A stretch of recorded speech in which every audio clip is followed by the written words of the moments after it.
Hey guys, welcome back to my channel. My name's Ishi and today I am here to talk about all the books I read in October, November, and December. You thought you'd seen the last of 2019, but nope. It sounds like there's gonna be a lot of books, but I actually only read 8 books in these 3 months put together, so... Okay, so starting off in October, the first book I read during that month was Foundry Side by Robert Jackson Bennett, and I gave this book 5 stars. I absolutely love this. I buddy read this with Nicole and she loved it as well, and the sequel is coming out in March, which I'm super excited to read. Our main character is Sankhya and she is a thief. Her latest job is to break into a safe and steal this package, and in this package is an artifact of unimaginable power, and she doesn't know this. The magic system in this book is really complex and really unique, and I loved reading about it because it's nothing like I've ever read before in other fantasy books.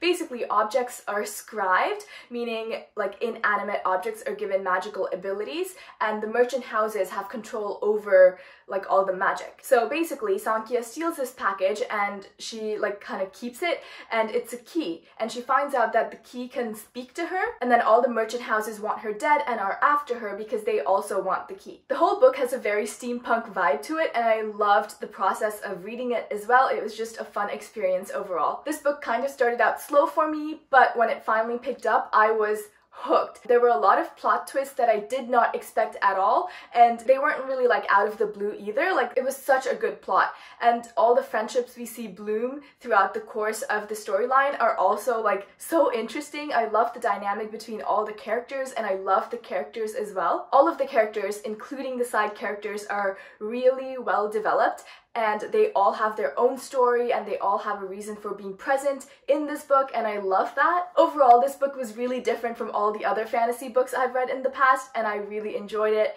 and I am looking forward to the sequel very much. The next book I have is Autobiography by Karenina. I actually had no plans to read this book. It was never on my TBR, but one of my friends really loved this book and he lent his own copy to me, so I was like, why not? And I was not expecting this book to be so wholesome and so heartwarming. I absolutely loved it and I gave it 5 stars. Our main character is Tanner, and he signs up to take this English class where you have to write a book in a semester.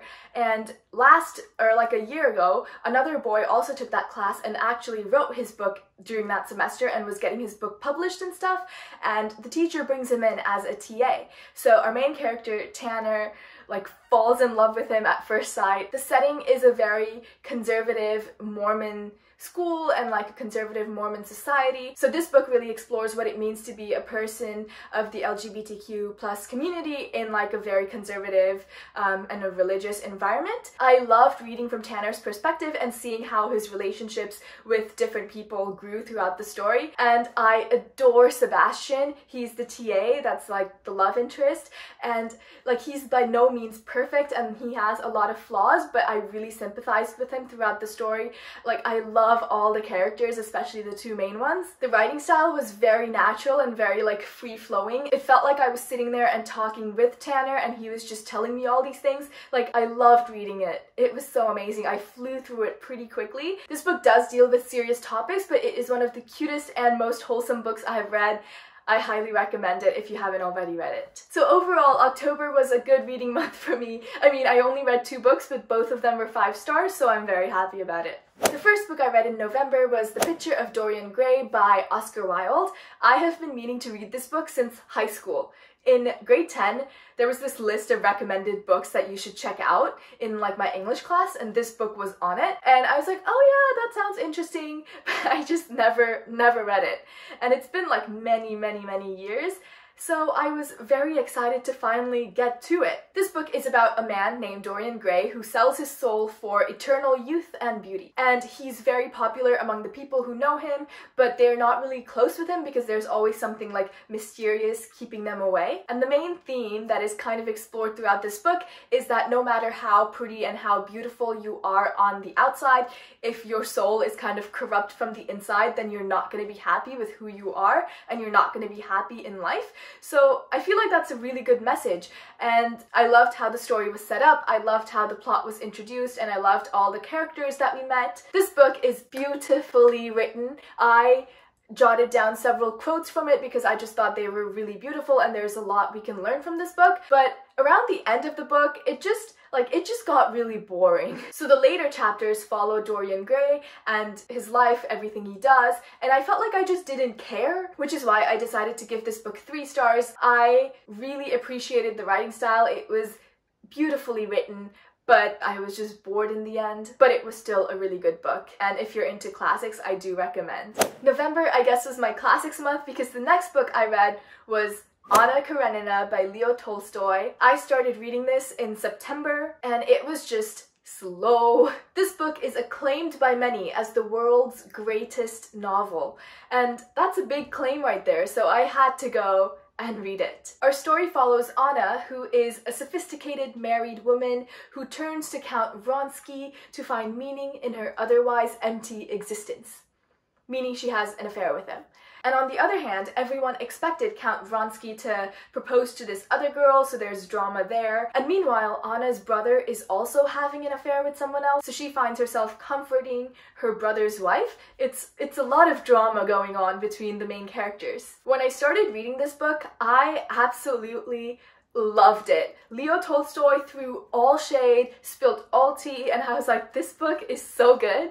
And I really was enjoying reading it. But once we got past the 150-page mark and past the 200-page mark, I was like, okay, there's just too much social commentary going on, and I just did not care. Tolstoy talks about the different types of governments, the different types of people who had different political views during that time in Russia. He talks about religion, potato farmers, and I just didn't care. Like, I did not want to read about the potato farmers. I know that having a commentary on these things was the author's intention in writing this novel in the first place, but I, as a person reading it in 2019, just wasn't about it. So I gave this book 1 star. I'm really sorry, classics lovers. I just am not a classics person, and I had a really hard time with continuing on with this book. And finally, in December, I read 4 books, the first of which is If We Were Villains by M.L. Rio. This book is about a man named Oliver who has just finished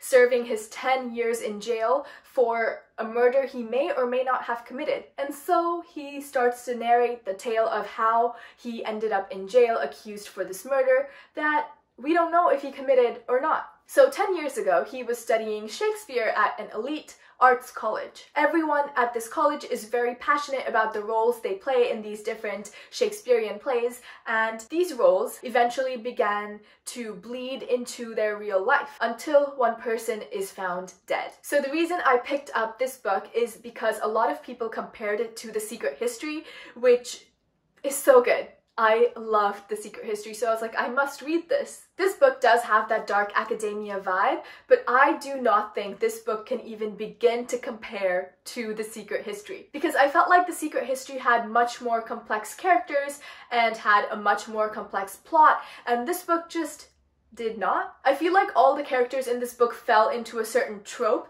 I mean, we had our like plain character who was somehow special enough to be accepted into this really expensive college even though he was poor, and then we have like love interest who has an asshole boyfriend, and then we have like a stone cold bitch kind of character, and then we have like a frail little oh I can't do anything type of character, and it's just like very tropey. So I feel like all the characters could definitely have gone through more character development, and I was surprised to see that for a book published in 2017, there are no people of color in this book whatsoever. That being said though, this book did get my heart racing, not gonna lie. Maybe I'm just trash for dark academia, so I just take anything I can get. I sat in one single spot for half the day, did not move, and read this book from beginning to finish. And maybe that was because this book was due at the library, so I went and turned it in right after I finished it, but also it wasn't like I was forcing myself to read it. I was genuinely interested in everything that was going down, and it's one of those books where I knew the characters were bad, but I was just like a big fan still, and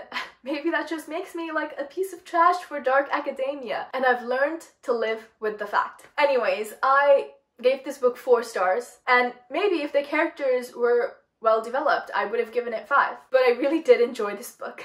The next book I have is Daisy Jones and the Six, which I read because it was so hyped on Twitter and on YouTube, and I was also a big fan of Evelyn Hugo, so I decided to give this book a shot. Daisy is a girl coming of age in LA, and she is in love with rock and roll, and Billy is the leader of a band called The Six, and the two of them meet when a producer realizes that putting them together in the band would give them a lot of success in the show business, so they get thrown together, and this is basically the story of how the band kind of starts to fall apart. I'm gonna be honest, I did not like a single character in this book. If only I was a part of this book so I can give them all a little piece of my mind, because I was just frustrated at every single thing they did, every single thing they said.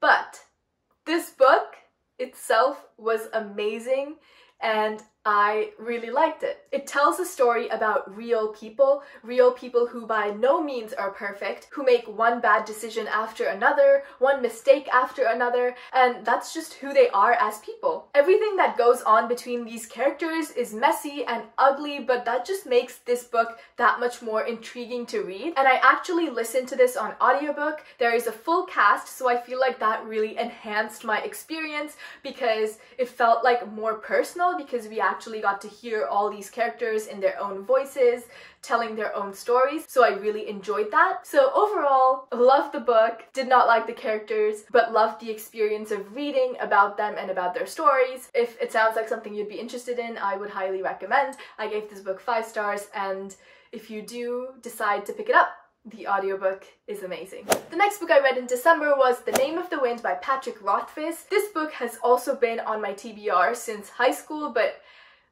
I was just scared. It was this big and I was like, that is never gonna happen. But it was such an amazing book and I gave it 5 stars. This book is about how a poor orphan boy named Kavoth became the most notorious wizard his world has ever seen. I love Kavoth, and the way he narrates his story is beautiful. He's snarky, he's funny, and I just wanted to see him succeed in everything he did. I also loved how mysterious the magic system was. I appreciated the way the author does not give everything away at the start.